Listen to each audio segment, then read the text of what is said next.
اگر کسی شخص کے ساتھ قرآن مجید نہیں ہے، قرآن مجید کے 2 رکوع 4 رکوع آدھا پارہ اگر کسی زندگی میں روزانہ کی بنیاد پہ نہیں ہے تو اس کی زندگی کا نور اس سے روٹھ گیا ہے۔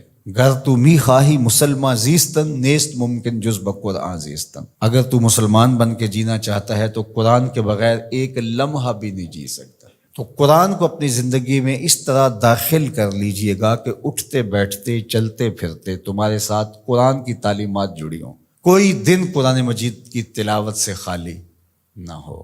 ہمیں اس کی ترغیب دی گئی ہے اور یہ خوش بختی کی علامت ہے کہ تمہارے ساتھ قرآن ہو۔ فرمایا گیا کہ وہ سینہ ایک قبرستان کی طرح ہے جس میں قرآن نہیں ہے۔ تو ایک تو قرآن مجید کی کچھ صورتوں کو باقاعدہ یاد کر کے اپنے سینوں میں نقش کرنا چاہیے، جس طرح سورۃ الملک ہے قرآن مجید کی دوسری صورتیں، اگر اس کے علاوہ بھی آخری پارہ جو ہے اگر سب یاد ہو جائے تو کم از کم آدھا پارہ آخری یاد کر لیں۔ سورہ الواقعہ ہے، سورہ یاسین قلب القرآن کہا گیا ہے، 1 مرتبہ سورہ یاسین پڑھنے سے 10 مرتبہ قرآن پڑھنے کا ثواب ملتا ہے۔ اور جو شخص اپنے دن کا آغاز سورہ یاسین سے کرتا ہے سارا دن وہ اللہ کی امان میں رہتا ہے۔ سورہ حشر کی آخری 3 آیات پڑھنے کی تلقین کی گئی ہے شام سویرے۔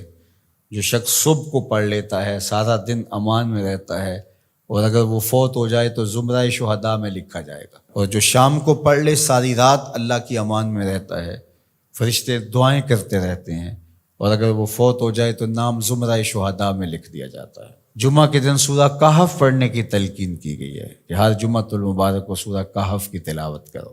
تو قرآن زندگی میں شامل کیا جائے، یہ بدبختی سے بچاتا ہے، قبر میں روشنی لاتا ہے، اجالے لاتا ہے، اور سورہ کہف پڑھنے والے کی قبر میں روشنی ہوں گی، یہ قبر میں روشنی لے کے جائے گی۔